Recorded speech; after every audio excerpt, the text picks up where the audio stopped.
न जाने कौन से गुण पर दया निधि रीझ जाते। वो रीझते इसीलिए क्योंकि दया निधि है। दया निधि नहीं होते तो रीझते नहीं। वो दया ही उनको रिझा देती है, करुणा। उनके हृदय में इतनी करुणा है, भगवान के हृदय में माँ की करुणा से भी अधिक। संसार की माँ जो होती है उसके हृदय में बहुत करुणा रहती है, मगर उसकी करुणा अपनी संतान तक रहती है और उसी के संतान में नहीं जाती है। मगर परमात्मा ऐसी माँ है कि उसकी करुणा अपार है, क्योंकि सारे उसकी संतान हैं। इसलिए कैसे रीझते हैं। अभी हमें एक बात याद आई। भगवान राम जब रावण पर विजय प्राप्त करके अयोध्या में वापस आए, तब वानर भालू भी कई साथ में थे। तो जब वशिष्ठ जी उनके गुरु थे, तो वशिष्ठ जी के सामने सब खड़े हो गए। अब वानर भालू शिष्टाचार ज़्यादा जानते नहीं थे कि कैसे प्रणाम करना, क्या नहीं करना। तो भगवान राम ने उनसे कहा कि प्रणाम करो, ऐसे हाथ जोड़ते हैं, ये हमारे कुल गुरु हैं, प्रणाम करो हमारे गुरु जी। तो गुरु जी से प्रणाम तो करवाया, मगर गुरु जी को भी बुरा ना लग जाए कि आप कैसे व्यक्ति हैं, प्रणाम तक नहीं करते, कौन है ऐसे, इनको ले आए। तो उनको बुरा ना लगे इसलिए राम जी ने पहले से सफाई दे दी। क्या बोले? बोले ये सब सखा सुनहु मुनि मोरे। हे मुनि गुरुदेव, ये सब मेरे सखा हैं। राम सखा, सखा कहते ही सब राम जी के सखा, मतलब तो बहुत बड़ी बात हो गई। निषाद तक को गले लगा लिया था, राम जी का सखा था इसलिए। अगर राम जी के सखा है तो मतलब थोड़ा वजनदारी बढ़ गई अब, वरना अभी थोड़ा क्रोध आने वाला था कि बताओ कैसे शिष्टाचार भी नहीं जानते हैं। जैसे देखा तो क्या सखा है, तो और क्या, और कुछ परिचय दीजिए, कैसे सखा बने, कब बने, हम तो नहीं जानते इनको। भय समर सागर कर बेरे। जब मेरा रावण के साथ युद्ध चल रहा था, तो युद्ध क्या था, मानो बहुत बड़ा समुद्र था। उस समुद्र में, बहुत बड़ा समुद्र हो तो पार, उसमें से पार जाना हो तो बहुत बड़ी नौका चाहिए। छोटी सी डोंगा क्या बोलते हैं वो, उससे कोई समुद्र पार नहीं कर सकता। तो बहुत बड़ी नौका चाहिए। तो मेरा जो युद्ध हो रहा था रावण के साथ, तो ये जो वानर भालू जो हैं, ये मेरे मित्र, यही उस भूमि में ये बड़े बड़े जहाज बने। ये सब सखा सुनो मुनि मोरे, भय समर सागर कर बेरे। बड़े बड़े पोत बन गए ये युद्ध भूमि में। अच्छा, हाँ, और इतना ही नहीं, मम हित लागी जन्म इन हारे, भरत हूँ ते मुहि अधिक प्यारे। इन्होंने मेरे लिए क्या किया? मम हित लागी जन्म इन हारे, अपना जन्म इन्होंने दांव पर लगा दिया, जान की बाजी लगा दी। युद्ध में खूंखार राक्षसों से लड़ना था, कितनी बड़ी वो चाहिए, आत्मबल भी तो चाहिए। तो अपनी जान हथेली पर लेकर लड़े ये सब मेरे लिए। इसलिए कह दिया भरत उते मुहि अधिक प्यारे, ये मुझे भरत से भी ज़्यादा प्यारे हैं। बहुत बड़ी बात कह दी राम जी ने। भरत जी राम जी को सबसे ज़्यादा प्यारे हैं, भरत जी से ज़्यादा प्यारा कोई नहीं है। मगर यहाँ राम जी भरी सभा में कह रहे हैं कि ये वानर भालू मुझे भरत जी से ज़्यादा प्यारे हैं। हनुमान जी के लिए कहा जाता है कि राम जी कहते हैं कि तुम मम प्रिय भरत ही सम भाई। हनुमान चालीसा में आता ना, उनको भी कहते हैं भरत सम भाई, भरत से बढ़कर नहीं बताया। और यहाँ तो वानर भालू को कह रहे हैं कि भरत उते मुहि अधिक प्यारे। क्या बात है,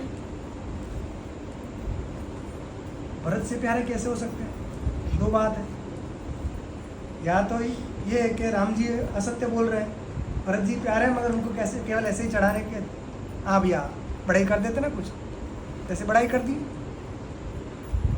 तो अब बात यह है कि भरी सभा में राम जी कह रहे, और राम जी कभी असत्य बोले नहीं जीवन में। राम का मतलब ही सत्य, सत्य कहो या राम कहो एक ही है। इसलिए जब मर जाता है व्यक्ति क्या बोलते हैं? राम सत्य, राम और राम नाम यही सत्य है, बाकी सब असत्य है।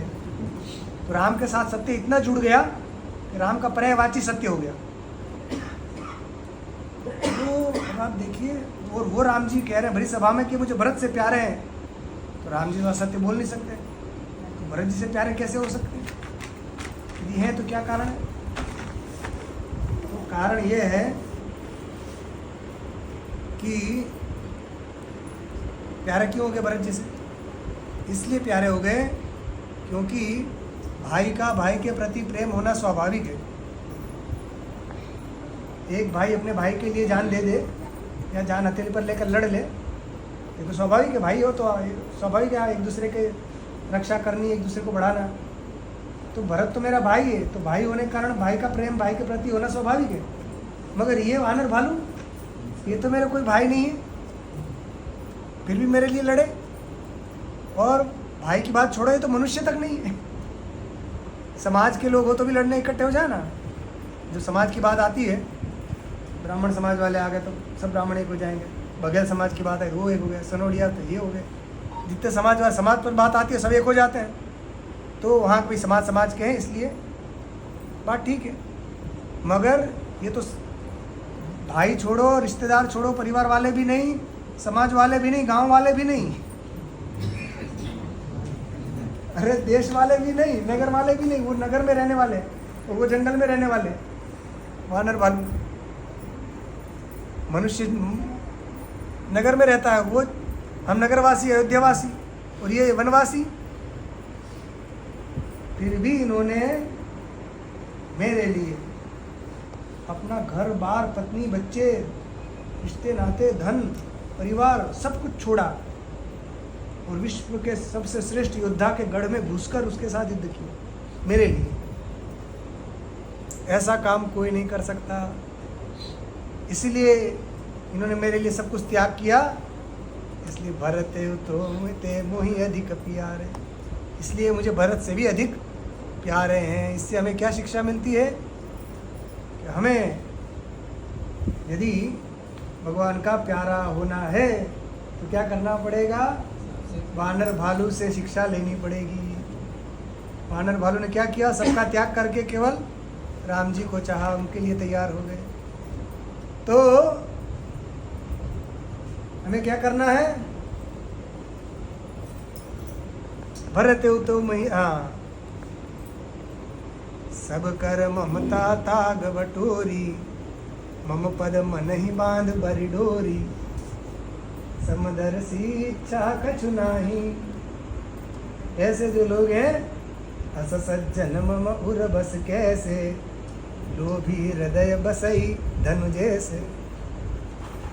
जिसने सब जगह से अपनी ममता हटाकर एकमात्र मेरे चरणों में वो प्रेम की डोरी बांध दी है, वही मुझे सबसे अधिक प्रिय है। और मैं ऐसे लोगों के लिए अवतार लेता हूँ।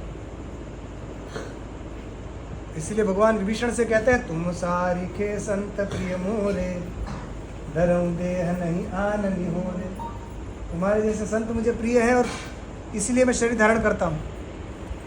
रावण को मारने के लिए थोड़ी, रावण को मारना तो कौन बड़ी बात हुई, वहीं से मार देते, संकल्प करते मर जाते, वहीं से बाढ़ चलाते मर जाते। मगर भक्तों को जो सुख देना था वो बिना अवतार लिए नहीं हो सकता था। इसलिए भगवान अवतार लेते हैं और ऐसी अद्भुत लीलाएं करते हैं जिसका श्रवण करने से हमारे पाप भी दूर होते हैं, हमारा अंतःकरण भी पवित्र होता है और हमारी सद्गति भी होती है। इसलिए निरंतर भगवान का स्मरण करते रहना चाहिए और सत्संग करते रहना चाहिए। बोल सियावर रामचंद्र की जय। धर्म की अधर्म का प्राणियों में विश्व का, गो माता की गो हत्या, जगत गुरु शंकराचार्य भगवान की, सतगुरुदेव भगवान की, हर हर महादेव।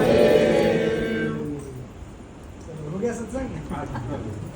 चलो अब जो बचे हैं वो कल 10:30 से 11:30, ठीक? कल 10:30 से 11:30 के बीच में क्या हुआ? क्या ये कह रही देवी पुराण वाली कथा बता देती। अब स्नान पूजन भी तो करेंगे। मैंने 9 बज गया। कल वाले सत्संग में। कल वाला तो कल जैसा मन आएगा कर देंगे। कल वाले। हाँ, ठीक, कल का तो कल। ठीक, अब स्नान पूजन कर लें। आ जाओ, प्रसाद ले लो। हाँ भैया सभी लोग प्रसाद ले लें।